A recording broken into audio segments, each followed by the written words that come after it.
What's up, everybody? Tonight you are here on NYSTV, and I am John Pounders.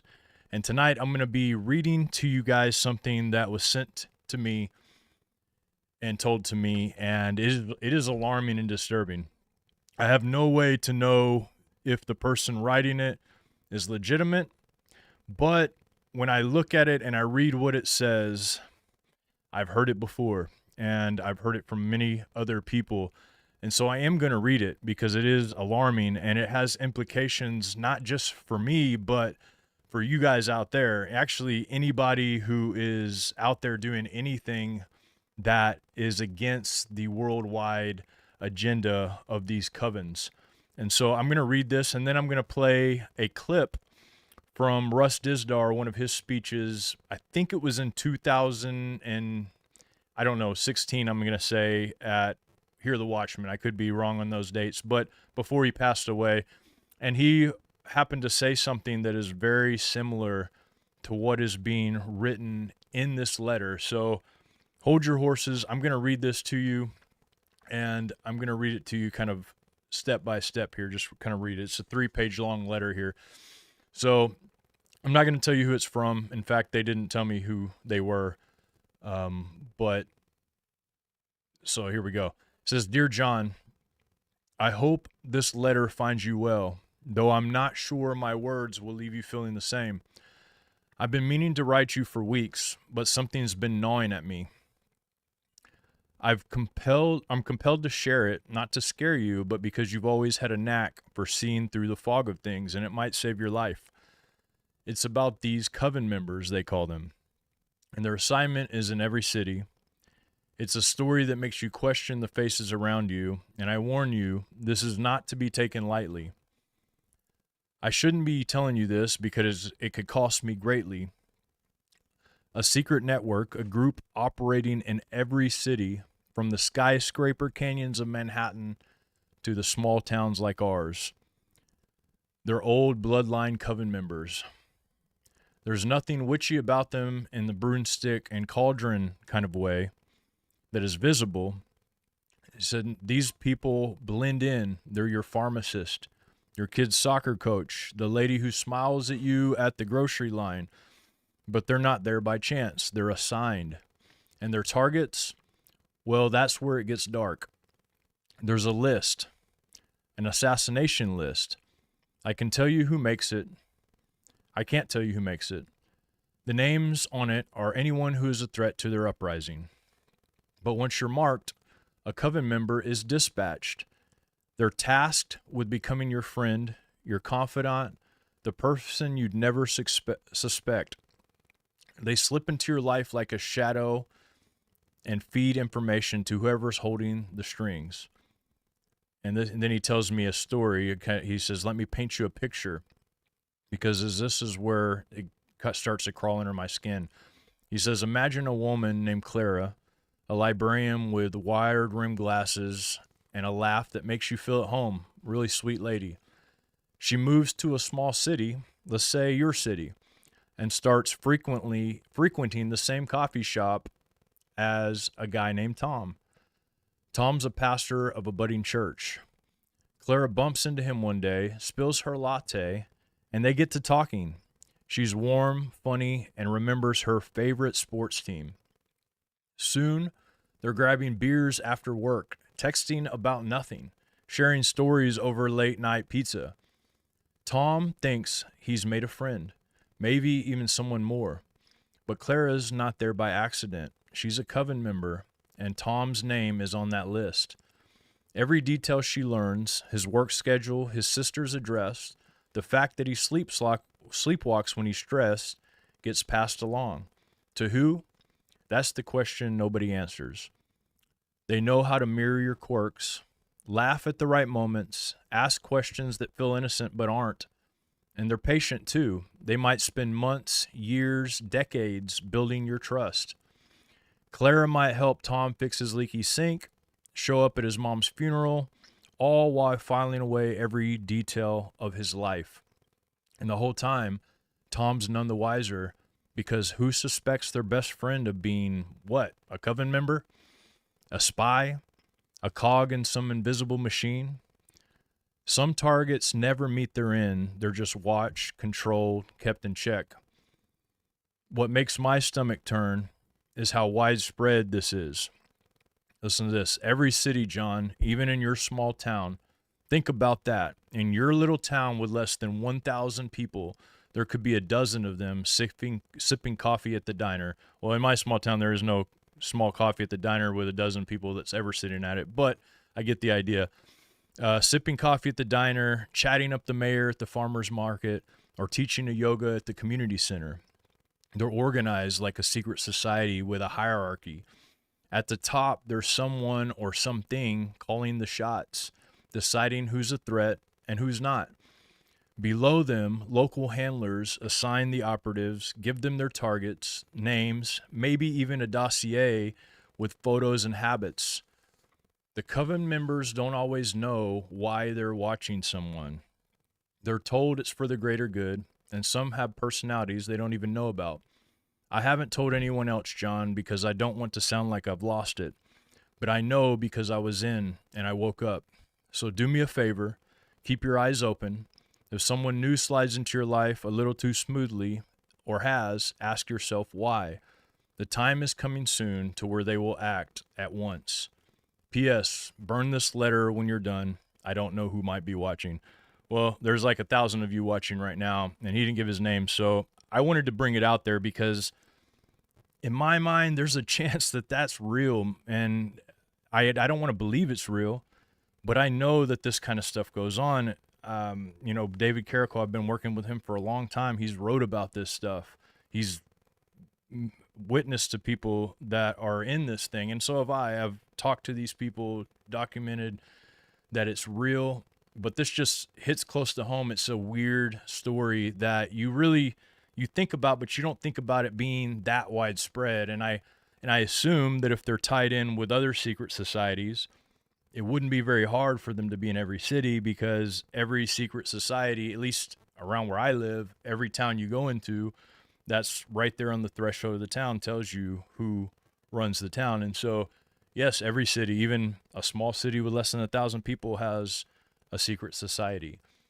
And so, as much as I would like to believe that somebody was just writing me this and wanting to tell me a good story, I pretty much know that's not the case. I know this kind of stuff actually happens.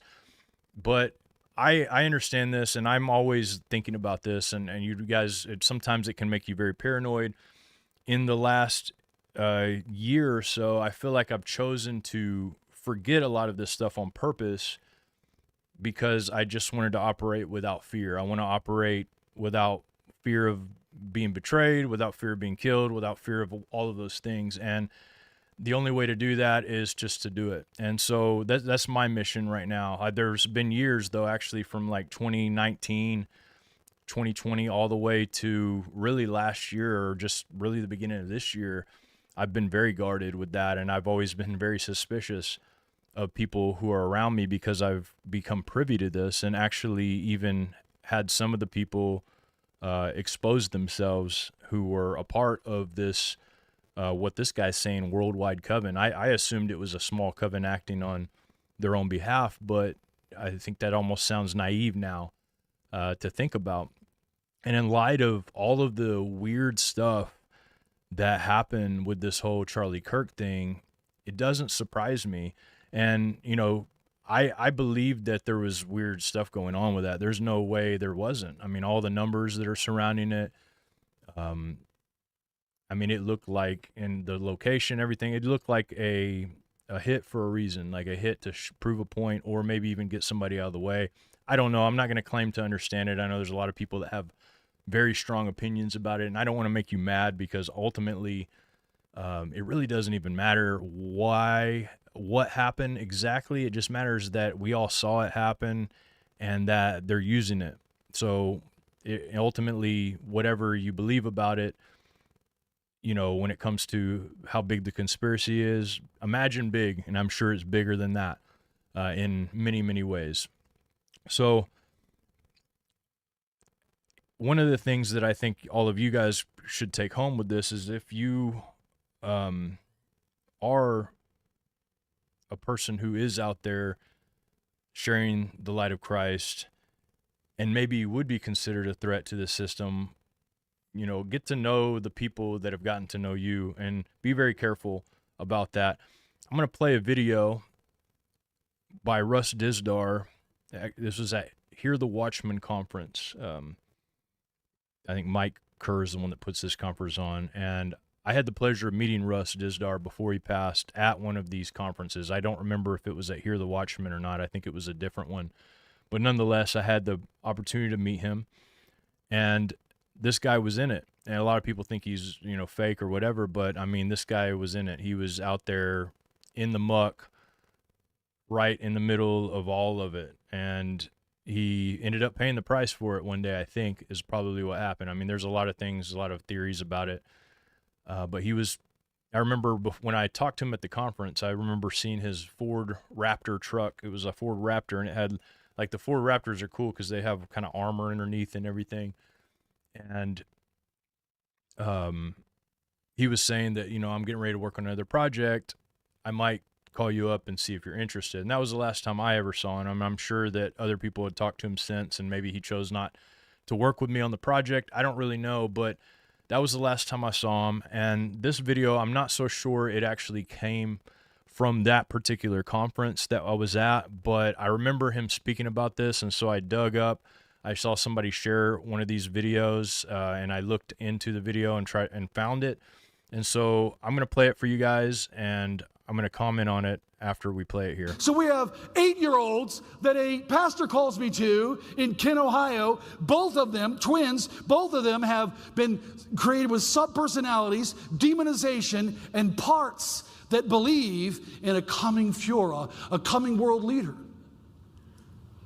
The 20-year-olds that are third generation, parts of them can summon demons and draw them and release them in a church or on a believer. Every single state in the United States and every city has them.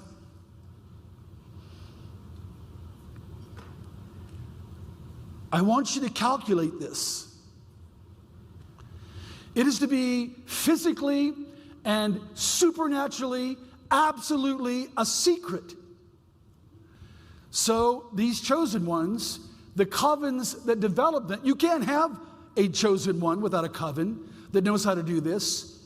You can't have a family line of them if it didn't begin originally with Nazis who believed the Black Flame, the ancient brotherhood, that believed in the development of a master race, spiritually guided to become the God-men, the super warriors, that number one will help collapse the existing government and help then bring about an entire new world order. It is about the removal of peace on a multi-continental, multinational level. It is about the design, attack, and elimination of anybody they think are resistors. If you've heard about lists, it's correct. We have found that subpersonalities in multiples, living in cities everywhere, living by churches, sitting as sleepers in churches, subpersonalities already have their target in the church. Already have their target with the radio hosts. All right, guys, so that's the video. I just played a short clip of it. You could probably find all of his speeches on the Hear the Watchman page if they have one. I don't really know where that would be, but they might have one on YouTube. I found this one on x.com. But ultimately, I think the message here, when you look at what he's saying here, it really, like, when I read this letter, like, that's what stuck in my head, was like, that's what Russ Dizdar is talking about, this kind of thing. And it really, though, the reason I wanted to talk to you guys isn't just so much to show you the letter and let you hear what Russ Dizdar said, but I also want to admonish you guys with some knowledge and some wisdom from the scriptures, because ultimately these people can pretend for a certain period of time, but there's fruits in people's lives that actually start showing eventually. And when you see those fruits, don't chalk them up as they just happen randomly. It wasn't normal for this to happen. remember those red flags, like take them into account, because it's likely that those red flags are actual part of this person that they've been suppressing on purpose to keep you close to their graces. The scriptures say, and Jesus says, actually, by their fruits you will know them. It also says by the love they have for one another. And so Christians should have a lot of love for one another, but their fruits shouldn't lie. You know, there's people that I've known in the past that were a part of covens, for sure a part of covens. I don't think they were assigned to me, but I used to be in a metal band that played with a lot of satanic bands. And the way that these people are is they can be very nice. I mean, they can be extremely nice. I'm talking like best friend, boiled down to it, like you feel like really good about that person. But then there'll be random times where everything just show who they are. And so when people show you who they are, I say you should really take note of that and don't chalk it up as, well, it's just that couple times, you know, it only happens every now and then. Ultimately, we present a character, all of us do. We put our best foot forward. If I presented you how I was when I woke up this morning, I would look homeless probably. You'd see my beard going like this. Some of you might think I look homeless now. My hair would be like this. I'd probably have my shirt off, and you know, my chest would be exposed, and I would look bad, right? But we put on a character, kind of. This is where the word character comes from. Does that person have character? You put on your character and you present yourself before people. And character isn't really what's on the inside. I know a lot of people say that, but ultimately your character is the person you present to the rest of the world. And then some people actually have people that are really the person that they present. And I try to make that me. I mean, most of you guys that have met me before, let me know what you think, but I pretty much try to be the same exact person I am on camera that I am in person, unless I'm having a bad day. You could catch me on a bad day sometimes. If I'm having one of those really bad days where everything's not going right for me. But ultimately, a person's going to remain the same.